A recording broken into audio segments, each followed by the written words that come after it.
너희는 마음에 근심하지 말라. 하나님을 믿고 또 나를 믿으라. 내 아버지의 집에는 있을 곳이 많다. 이런 얘기를 하셨습니다. 왜 이런 얘기를 하셨는가? 예수님이 이제 떠나기 때문에 그렇습니다. 예수님이 떠나십니다. 그러니까 제자들의 얼굴에 근심이 가득 차기 시작했습니다. 예수님이 한두 번 얘기하신 건 아니지만 이제는 정말로 떠나신다는 것을 알기 때문에 그런 것입니다. 그동안 그렇게 존경하고 따랐는데 모든 것이었잖아요. 자기 직장도 그만두고 뭐 있는 재산도 다 팔고 그런 식으로 전심으로 주님을 스승이요 선생이요 구원자로 생각하고 따라왔는데 가신다 그러니까 너무나 마음이 힘든 거예요. 더군다나 이스라엘을 구원할 뿐이지 않을까 하는 기대감도 있었는데 훌쩍 떠나가시니까. 여러분, 사람이 되게 강한 것 같죠? 그렇지만 누군가 사랑했던 사람이, 의지했던 사람이, 배우자 2명 중에 1명이 떠나면 굉장히 힘들어요. 저는 잠깐 한 2달 반 정도 떨어져 있었는데 공항에서 괜찮아. 뭐 별일 없을 거야. 강아지랑 잘 있을게 했지만 집에 돌아올 때 그렇게 가슴이 찬바람 부는 것 같고 철렁 내려가는 것 같아서 여러분들이 걱정하실까 봐 밥을 많이 먹었더니 몸무게가 늘었어요, 오히려. 네, 하여튼 그렇다는 거예요. 떠난다는 것은 불안한 것입니다. 왠지 엄마 아빠 손을 잡고 다니다가 아이가 처음에 학교를 갈 때 부모의 손을 놓잖아요. 굉장히 불안한 것입니다. 전장에서도 소대장을 잃으면 소대원들은 언제 어떻게 누구 지시를 받고 전투를 치러야 되나 우왕좌왕하는 것입니다. 어찌해야 할 바를 모르는 것, 이것이 제자들의 근심이었습니다. 여러분들은 그런 적이 언제 있었습니까? 저는 아직도 기억이 나는 것이 초등학교 다니다가 중학교를 처음 갔어요. 제가 갔던 중학교는 그 깡패들이 많기로 유명한 그런 중학교인데 첫날 조회를 서는데요. 얼굴에 흉이 있고 좀 험악한 애가 저를 딱 찍었어요. 제가 좀 몸이 약해 보였나 봐요. 얼굴이 하얗고 몸이 약해 보였고 그냥 이만한 뿔테 안경을 쓰고 있으니까 자기 말을 안 들으면 죽인대요, 저를. 그래서 그 어린 나이에 중학교도 처음 그냥 약간 떨리는 마음으로 갔는데 조회에 줄을 쫙 섰는데 뒤쪽으로 오라는 거예요, 자기 쪽으로. 아니 나는 선생님이 세워 놓은 데 있겠다. 말을 안 들으면 앞으로 가만 안 둔다는 거예요. 제가 처음에 중학교 들어가서 역시 정말 이 깡패 중학교가 많구나. 제가 한 달 동안은 마음고생했던 게 아직도 기억이 나요. 얼굴에 흉이 있고 얼마나 무서웠겠습니까, 여러분. 그때 어린 나이에. 그때 저는 집에서 얘기도 못 했어요. 어떻게 얘기합니까? 그때 제가 깨달았어요. 남자는 얘기할 게 있고 얘기하지 않을 게 있다. 그리고 혼자 견뎌야 된다. 그냥 혼자 견뎌야 된다. 여러분 무서워하면 안 돼요. 어떤 경우가 있어도 앞으로 나가야 됩니다. 인생이라는 것은 끊임없는 이동입니다. 어떤 상황이 바뀌어도 그냥 자리에 앉아 있을 수가 없습니다. 여러분 그렇게 살아오시지 않았습니까? 또 앞으로 나가야 되는 것입니다. 예수님께서 오늘 제자들에게 말씀하시는 것 똑같은 거예요. 너는 혼자 나가라. 그 대신 영적으로 어, 기도하고 강해져라. 심지어는 여러분 우리가 영적으로 의지하는 사람이 내 곁을 떠날 수도 있습니다. 내가 그렇게 의지하고 가까이 했던 사람이 교회에서도 또 내 곁을 떠나서 영적으로 내가 홀로 서야 되는데 아직 준비가 안 됐는데 그래야 될 때가 있어요. 그때도 마찬가지입니다. 여러분 혼자 서셔야 될 때는 혼자 서야 됩니다. 예수님께서 그래서 뭐라고 얘기하시냐면 1절 다시 한번 읽어볼까요? 이렇게 얘기하셨어요. 다시 읽겠습니다. 시작. 너희는 마음에 근심하지 말라. 하나님을 믿고 또 나를 믿으라. 온 세상이 근심한다고 해도 안다. 네가 근심할 수 있다는 거 안다. 하지만 제자들에게 너희는 근심하지 말라. 나를 믿으라. 오늘 우리에게 주시는 말씀입니다. 헨리 나우엔이라고 굉장한 베스트셀러 작가죠. 기독교 작가인데 그가 쓴 책에, 얇은 책인데요. 그 책에 보면 이런 얘기가 있어요. 몇 년 전에 교통사고를 당해서 병원 신세를 지게 되었다. 외상이 별로 없었기 때문에 바로 병원을 떠나서 집으로 갈 수 있으리라 생각했다. 이분이 얼음에서 크게 넘어졌어요. 그러나 나를 진찰한 의사 선생님은 친절하지만 부드럽게 이렇게 말했다. 오래 사실지 못할 수 있습니다. 심한 내부 출혈이 있습니다. 수술은 해보겠지만 성공하지 않을 수 있습니다. 그 얘기를 듣고 갑자기 모든 게 달라졌대요. 죽음이 바로 이 방에 함께 있었다. 그런데 그때 하나님의 음성을 들었어요. 하나님의 음성이 이렇게 들렸습니다. 너는 안전하다. 내가 너를 본향으로 이끌어 줄 거다. 너는 나한테 속해 있다. 죽음에 대해서는 얘기하지 않았어요. 살 거다 죽을 거다 얘기는 안 하고 너는 나한테 속해 있다.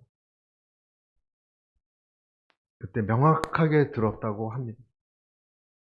헨리 나우엔.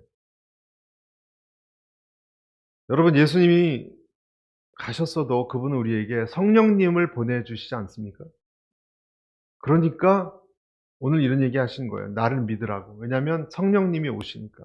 요한복음 16장 7절에 이렇게 약속하셨어요. 그러나 내가 너희에게 실상을 말하노니 내가 떠나가는 것이 너희에게 유익이라.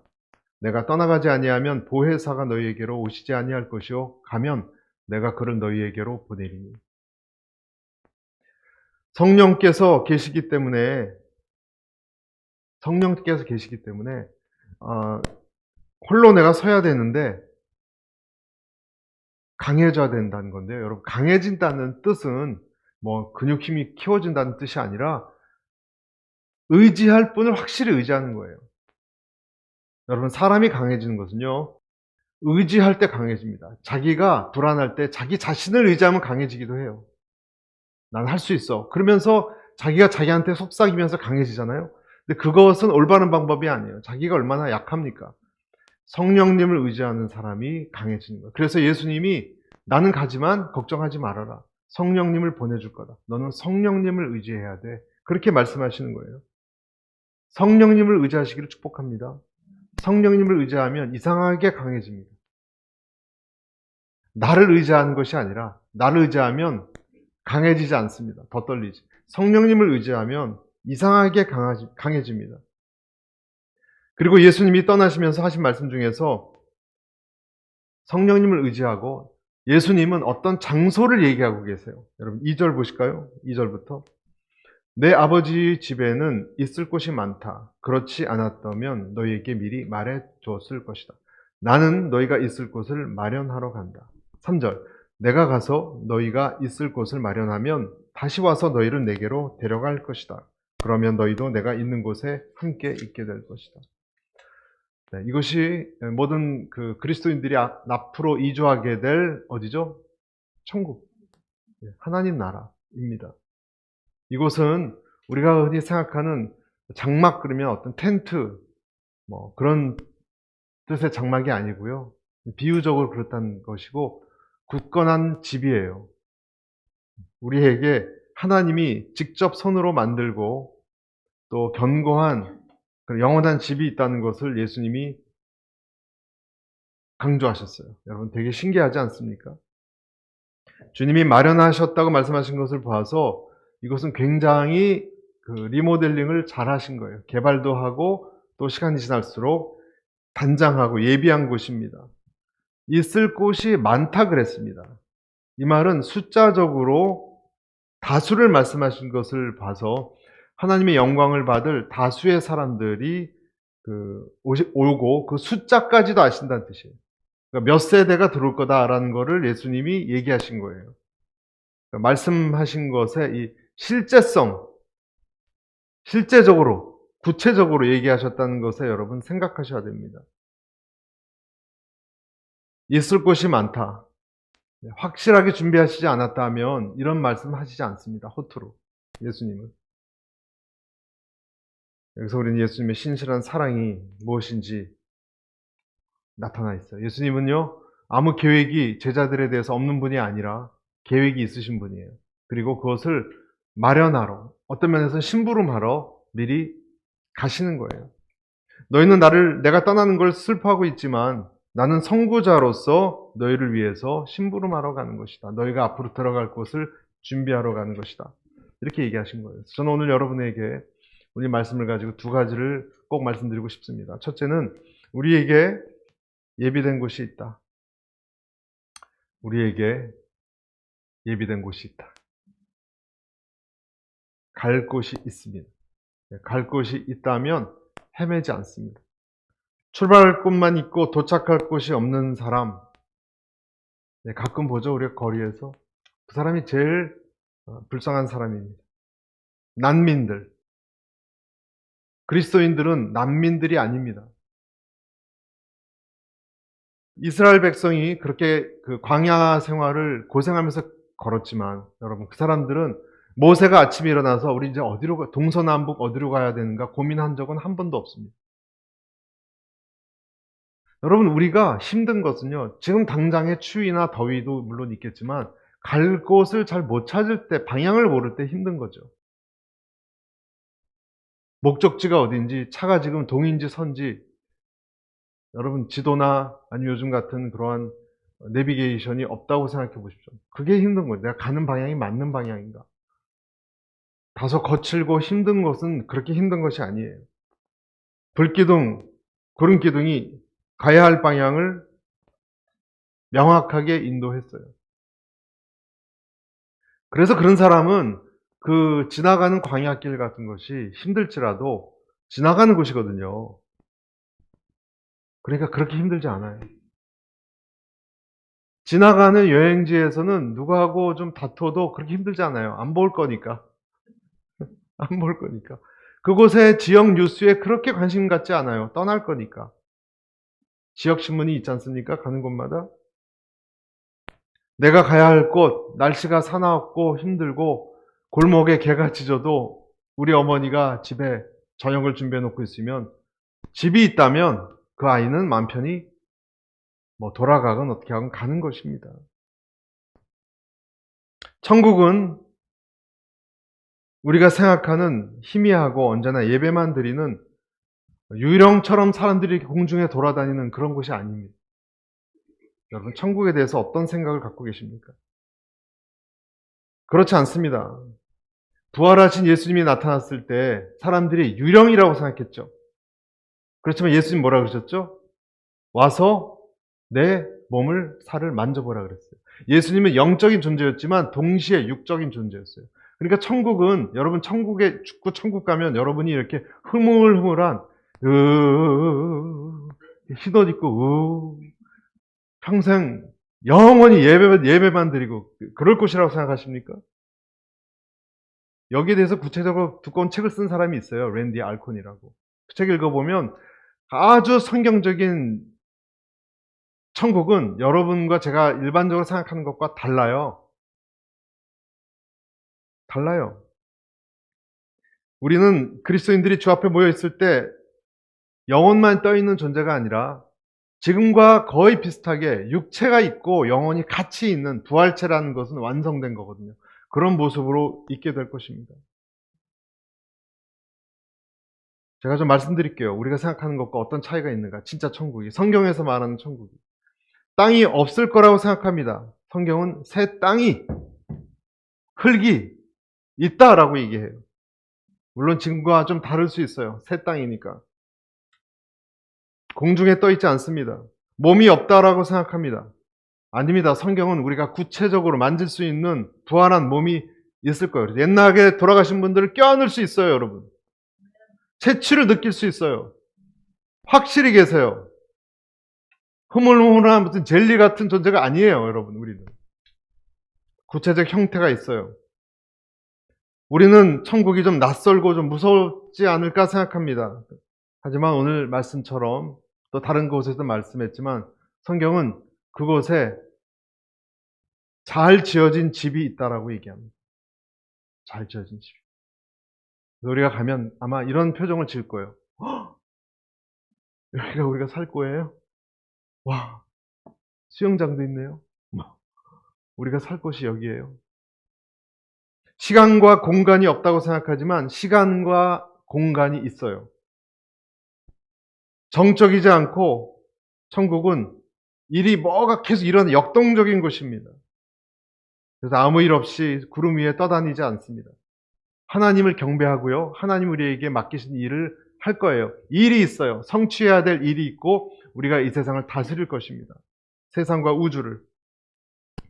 함께할 일이 있을 뿐만 아니라 함께할 친구들도 있고 동료들도 있습니다. 그래서 천국은 절대 지루하지 않고 매혹적입니다. 우리도 모습이 다 똑같지 않고 지금도 우리가 다르잖아요. 좀 모습이. 그때도 모습이 조금씩 키도 다르고요. 몸무게도 조금씩 다를 거예요. 남녀 간에 성별의 차이가 없어질까라고 또 그래요. 여러분 정말 그렇습니까? 어떤 사람이 그렇게 얘기했는데 여러분 예수님이 남자셨어요. 그렇죠? 예수님이 부활하신 다음에 중성이 되셨습니까? 남성 그대로였어요. 성별이 있습니다. 남성이 있고 여성이 있을 것입니다. 옷은 어떻습니까? 흰 옷만 입고 컬러풀한 건 없나요? 아니요. 어쩌면 청바지도 입을 거예요. 평상복을 입을 거예요. 컬러풀한 여러분이 좋아하는 컬러의 옷도 입으실 거예요. 먹고 마시고 헤어졌던 사람들과 만날 것입니다. 사랑하는 사람들과 만날 것입니다. 아멘. 이것이 성경에서 말하는 천국이에요. 여러분 천국에 대한 개념을 정확하게 갖고 계셔야 돼요. 희미한 있는가 없는가가 아니에요. 명확히 존재해요. 할렐루야. 고린도후서 5장 1절에 보면 우리는 땅 위에 있는 우리의 장막집이 무너지면 하나님께서 손으로 지으신 집, 곧 손으로 지은 집이 아닌 하늘에 있는 영원한 집이 우리에게 있는 것을 알고 있습니다. 여러분들 이것은 늘 알고 계시고 천국에 이사 갈 때 가까이 오면 아, 이사 가는구나 하시기를 축복합니다. 두 번째 여러분과 나누고 싶은 것은 예비할 집만 있는 것이 아니라 지금 우리가 따라야 할 길이 있습니다. 우리가 따라야 할 무엇이 있다고요? 길이 있습니다. 우리 5절을 한 번 더 읽어보겠습니다. 5절, 6절 시작. 도마가 예수께 물었습니다. 주여, 저희는 주께서 어디로 가시는지 알지 못하는데 그 길을 어떻게 알겠습니까? 예수께서 도마에게 말씀하셨습니다. 나는 길이요 진리요 생명이니 나를 통하지 않고서는 아버지께로 올 사람이 없다. 도마는 길을 모른다고 그랬는데 예수님은 자기가 길이라고 얘기했고 더 나아가서 자신이 진리고 생명이라고까지도 얘기했습니다. 원어로 보면 더 정확해요. 유일한 길이고 나는 유일한 진리고 생명이다. 유일한 생명이다라고 얘기하셨습니다. 이사야서 35장 8절에도 거기에 대로가 있어 그 길을 거룩한 길이라 일컫는 바 되리니 깨끗하지 못한 자는 지나가지 못하겠고 오직 구속함을 입은 자들을 위하여 있게 될 것이라 우매한 행위는 그 길로 다니지 못할 것입니다. 길이 있습니다. 그리스도가 오늘 길이 되신다는 것은 무슨 뜻인가? 우리가 생각해 봐야 돼요. 그리스도가 도대체 길이 된다는 것은 무슨 뜻인가? 그것은 십자가의 길입니다. 그래서 십자가의 길이기 때문에 그 길을 통해서 우리 모두가 하나님을 만나요. 그 길을 가니까 예수님이 길이니까 예수님을 통과해서 십자가를 통과해서 우리 죄를 사하신 하나님을 만나요. 그런 의미에서 통로의 길이에요.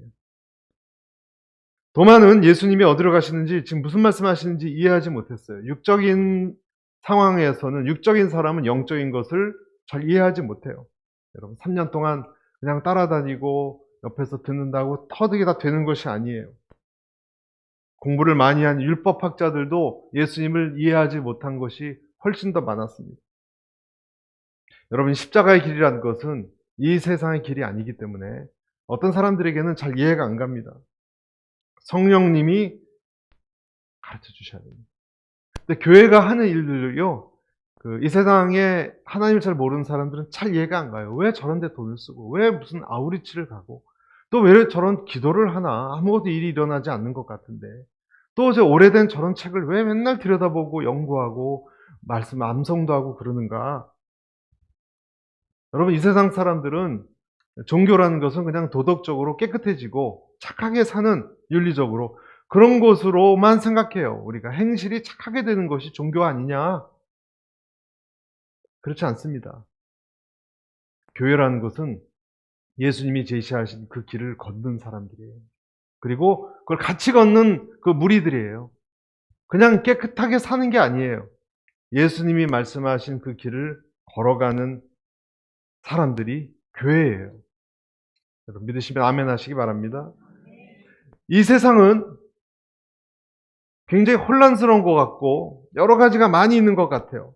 하지만 생명으로 가는 단 하나의 길만 있어요. 여러분, 생명으로 가는 길은 단 하나의 올바른 길만 있어요. 우리의 인생은 내가 도대체 어디에서 와서 어디로 지금 가는 것인가 하는 질문이 있지만 거기에는 답이 있어요. 답이 있어요. 사람들은 말합니다. 이렇게 얘기합니다. 이 세상에 희망이 없다. 아닙니다. 여러분, 이 세상에 희망이 있습니다. 사람들은 또 말합니다. 이 세상은 불의하고 다 거짓됐다라고 얘기합니다. 아닙니다. 세상에 진리가 있습니다. 진실이 있고 정의가 있습니다. 사람들은 말합니다. 죽으면 끝이라고. 아니요. 한 번 죽는 것은 사람에게 정하신, 그 다음에 뭐가 있다고요? 심판이 있다 그랬어요. 히브리서에. 죽으면 끝이 아니에요, 여러분. 죽은 다음에 또 뭐가 있어요? 가야 할 곳이 있어요. 이 세상은 외롭고 혼자인 것 같다라고 얘기합니다. 사람들은. 다 혼자야. 아닙니다, 여러분. 이 세상에 혼자가 아니라 그분이 여러분 옆에 계십니다. 하나님이 계시고 그분의 사랑이 있고 여러분을 인도하시는 주님의 섭리가 있습니다. 도마의 물음은 사실 우리 모두가 묻는 물음이에요. 주님, 우리를 버리고 도대체 어디로 가시고 왜 가시고 또 어떻게 하실 겁니까? 우리 인생은 이제 어디로 가야 되고, 그 말은 그렇죠? 우리는 무엇을 가지고 살아가야 됩니까? 어떻게 나아가야 됩니까? 예수님의 대답은 내가 길이요 진리요 생명이다. 예수님이 이런 대답을 하신 거예요. 너는 내가 얘기한 길로 가면 된다. 두려워하지 말아라. 예수님은 자기 자신이 어떤 자인지를 얘기했어요. 다른 곳에서도 그랬죠. 나는 빛이요. 나는 양의 문이요. 나는 포도나무요. 너희는 가지요. 오늘은 나는 길이요. 그렇게 얘기하신 거예요. 나는 구약에도 보면 미디안 광야에서 하나님이 만난 다음에 나는 스스로 있는 자다라 그랬죠. 영어로는 I am that I am. 나는 계속 있는 자다. 여러분, 이 말씀의 뜻이 여러분 굉장히 심오한 거 아십니까? 하나님은요, 계속 있는 자예요. 저와 여러분은 계속 있지 않아요. 지금 소멸되는 과정에 있는 사람이고, 얼마 후면 없어질 거고, 얼마 전에도 없었어요. 모두가 다 그래요. 이 세상 만물이. 하나님은 하나도 변하지 않는, 처음부터 수천 년 전부터 앞으로도 있는 똑같은 분이에요. 어떻게 비교가 되겠습니까? 강력한 분이에요. 그렇게 얘기하신 거예요. 나는 선한 목자다. 나는 빛이다. 양의 문이다. 오늘은 예수님은 나는 길이다. 나를 그냥 바라보고 따라오면 된다. 아프리카에 여행객들이 많이 갔는데요. 여행객들이 어떤 그곳 부족민한테 길을 물었더니 좀 기다리라 그러놓고 그냥 한참 앉혀놓고 얘기를 안 하는 거예요. 그래서 본인 일이 끝난 다음에 따라오라 그래서 그 사람을 따라갔더니 도랑도 건너고 뭐 밀림도 지나고 어딘가 갔어요. 길을 물어볼 수가 없었어요. 길이 없어요. 지도도 없어요. 그 사람이 길이에요. 그 사람을 따라가니까 목적한 데가 나온 거예요. 마찬가지예요, 여러분. 이 세상에 길이 없어 보이지만 예수님이 길이에요. 예수님을 이 부족민처럼 아프리카에 따라가면 그냥 따라가면 그분이 얘기하신 대로 길이 있는 것이고 우리가 가야 할 진리와 생명으로 들어가는 것입니다.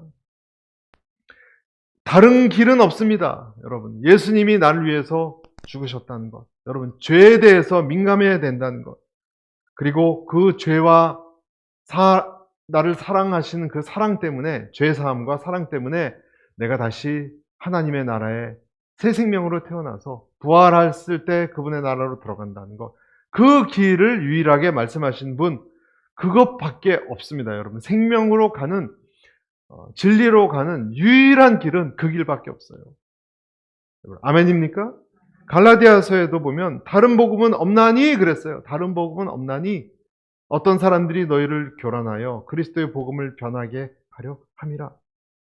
예수님이란 분의 문으로 들어가고 길로 가야지 너희는 목적지에 갈 수 있고 살 수 있다. 다른 길은 없다. 여러분, 다른 길은 없습니다. 많은 사람들이 넓은 길로 노래하고 걸어가는 그 길로 여러분 사람들이 갈 때 그 길은 육체의 길이고 그 길은 소돔의 길이기 때문에 교회는 그 길로 가지 말라고 사람들에게 외쳐야 되는 거예요. 그 길은 생명의 길이 아니기 때문에 그리스도의 유일한 통로, 이 그리스도의 피로 산 길로 오십시오.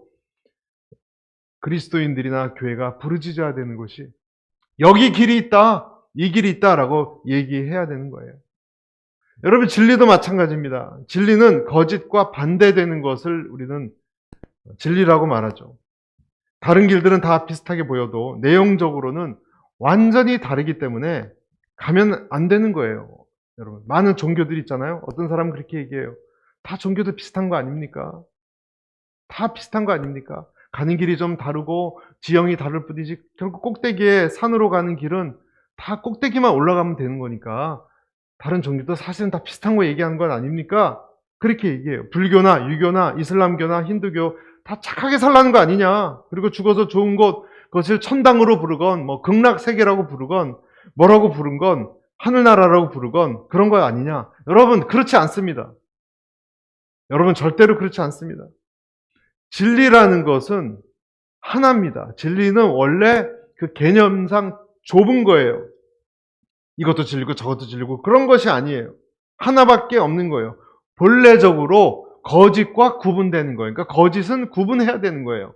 거짓도 맞고 진리도 맞고 그렇게 말할 수가 없는 거예요. 다 맞다고 말할 수 없는 거예요. 그것이 진리예요. 여러분, 2 더하기 2는 뭡니까? 2 더하기 2는요 3.9가 아니에요. 3.8도 아니에요. 4.1도 아니에요. 2 더하기 2는 정확히 4예요. 아, 그런데 왜 진리에 그렇게 이렇게 편협하냐 얘기합니다. 4.2도 되고 그럴 수 있는 것이지. 아니에요. 진리라는 것은 하나예요. 2 더하기 2가 4인 것처럼 부산으로 가는 길과 신의지로 가는 길은 달라요. 둘 다 맞을 수 없어요. 내가 부산으로 가는데 신의지로 가는 기차표를 준다고 그것이 올바른 길이 아닌 거예요. 전혀 다른 거예요. 여러분, 종교들이 비슷하다고요? 완전히 그렇지 않습니다. 불교는 어떤 신을 믿지 않습니다. 여러분, 불교는요 어떤 신을 믿지 않습니다. 그래서 불교에서 어떤 신에게 막 그렇게 하는 것은 그 불자 스님들도 사실 안 맞다 그래요. 원래 불교는 그냥 학문 철학 체계예요. 거긴 신이 없어요. 그러니까 빌 대상도 없어요, 사실. 착하게 살고 나쁘게 살면 버러지로 태어나는 것이고 착하게 살면 더 귀인으로 태어나는 것이고 그렇게 환생하는 것으로 그런 속에 나중에 열반으로 들어간다고 얘기할 뿐이지 신도 없습니다. 다르죠? 기독교랑 얼마나 다릅니까? 동물이나 형상으로 태어났는지 하는 것이지. 그냥 공이에요, 공. 힌두교도 마찬가지예요. 힌두교는 이 세상이 모두 환영으로 되어 있다고 얘기해요. 환영. 다 환상이고 환영이라고 얘기해요. 바라만, 한 사람만, 브라만, 내가 그 신이고 내가 나를 초탈하면 나도 신이 되고 그래서 여러분 3억 3천만 개의 신이 있어요. 그런 면에서. 왜냐하면 다 개인이 죽어서 개인이 다 신이 되니까. 얼마나 기독교랑 다릅니까? 이슬람교도 마찬가지. 우리가 생각하는 자비와 사랑의 구원자가 아닙니다. 거기에서 이야기하는 알라 그 신은 기독교 신과 완전히 달라요. 유교는 어떻습니까? 유교는 이 세상을 이렇게 살아라 하는 처세술이고 도덕이에요, 도덕. 윤리적인 도덕이지 기독교랑 완전히 달라요. 그래서 공자도 그런 얘기했지 않습니까? 내가 이 세상에 사람들이 살아가는 것도 잘 모르는데 죽어서 천국에 대해서 내가 무엇을 얘기할 수 있겠습니까? 라고 공자 스스로 얘기했습니다, 여러분. 잘 보면 모든 종교, 철학, 가르침은 상반된 것을 주장합니다. 그래서 정반대 두세 가지 서로 모순되는 것이 다 진리라고 이야기할 수 없는 거예요. 다 세상의 종교나 진리가 모순된다면 이렇게 얘기해야 됩니다. 다 틀리거나 그 중에 한 가지만 진리다라고 진짜가 있다라고 얘기해야 돼요. 진짜. 다 맞다고 얘기할 수 없어요. 그래서 힌두교에 자흐너라는 탁월한 힌두교 학자가 있는데요. 힌두교 학자가 이런 말을 했어요. 모든 종교가 똑같은 목표에 이르는 길이라고 주장한다는 말은 틀린 말이다. 교리적으로 전혀 일치점이 없다. 여러분, 종교간 대화가 안 됩니다. 완전히 다르기 때문에. 그래서 만약에 한 분의 진정한 하나님이 계시다면 그분께 이룰 수 있는 하나의 진짜의 길이 있다는 것이 틀림없고, 오직 성경을 통해서 그분이 인간에게 얘기하고 있다면 우리가 다른 것을 쫓는다면 하나님의 그 계시를 거부하는 것이고 하나님 무시하는 처사입니다. 할렐루야. 우리의 믿음은 사실에 바탕을 둬야 됩니다. 사랑과 진심과 정직, 그런 것이 있다고 다 되는 것이 아니에요. 여러분, 사랑이 있고요, 어떤 사람에게 그가 친절하고요, 성실하고 정직하다고 되는 것이 아니에요. 히틀러도요, 자기가 하는 일에 대해서 굉장히 열심히 일했어요. 힌두교의 어떤 어머니도 자기 새끼를 여신 칼리에게 헌신적으로 눈물로 기도하고 바쳤어요. 인신제사로. 성실하고 착한 엄마였어요. 자기 자신을 잘못된 것을 믿었기 때문에 바쳤습니다. 비극을 피할 수 없었습니다. 어떤 사람은 내 주머니에 10불밖에 없는데 내 100불이 있다라고 믿을 수는 있어요. 하지만 호주머니 속에 10불이 있는 거는 바꿀 수가 없어요. 그 사람이 그렇게 믿을 뿐이지. 어떤 신을 경배한다는 것, 뭔가 그것은 하나님을 경배한다는 것이 아닙니다. 그러면서 우리가 평안을 이야기할 수가 없습니다. 기차를 잘못 탔는데 평안하세요라고 말할 수가 없는 거예요. 여러분, 내 주변이나 내 자신에게 이야기할 때 정확하게 우리를 죽으심으로 피로 사신 예수 그리스도를, 죄 사함으로 갈 수밖에 없는 예수 그리스도를 이야기할 수 있는, 진리를 이야기할 수 있는 여러분과 제가 되시기를 축복합니다. 예수님이 그렇다면 마지막으로 그 말씀하시는 길이 도대체 뭐냐? 다른 것과 전혀 다른 우리의 길은 뭐냐? 우리의 길이 우리의 삶이 하나님의 영광을 위해서 존재한다는 거예요. 우리의 고난과 고통이 물론 원인이 있겠지만 어떤 목표를 향해서, 목표를 위해서 있다는 거예요. 그 길은 무슨 길입니까? 무엇보다 저와 여러분이 죄를 민감하게 생각해야 된다는 길입니다. 그리고 회개해야 한다는 것입니다. 그리고 그리스도께 나아와야 한다는 것입니다. 그래야 해결된다는 거예요, 어떤 문제가. 죄를 회개하고 그리스도께 나아와야 근본적인 것이 해결된다는 거예요. 그 길은 무슨 길인가? 우리가 슬픔보다, 서운함보다, 두려움과 불안보다 누가 떠나가면 기쁨과 감사함으로 살아가야 한다는 길입니다. 그 길은 무엇입니까? 나는 외롭고 서글픈 자가 아니라 굉장한 사랑을 받고 지금 인도함을 받고 사는 사람이다 라는 것입니다. 주변을 돌아보라는 거예요. 하늘의 새도 그냥 하나님이 괜히 떨어뜨리는 새가 없이 하나님이 다 돌보신다고, 배 갚아도 돌보신다고 말씀하시는 그분을 생각하는 길입니다. 그래서 내게 있는 모든 것은 선물이고 은혜이고 그리고 감사라는 것입니다. 이것이 우리가 기억하고 걸어가야 하는 예수의 길이에요. 여러분, 답답하고 힘든 추운 겨울이지만 하나님이 예수님이 나의 길이라고 했을 때 이 길을 기억하고 이 길을 걸어가고 진리를 기억하고 생명으로 나아가시는, 그래서 예비한 곳으로 결국 나아가는 저와 여러분 되시기를 축복합니다. 두 가지 말씀드렸습니다. 예비한 곳이 있습니다. 구체적으로 있습니다. 두려워하지 마십시오. 걱정하지 마십시오. 그리고 지금은 내가 걸어가야 할 그 길을 믿고 따르고 걸어가십시오. 그것이 그리스도인들에게 주어진 길입니다.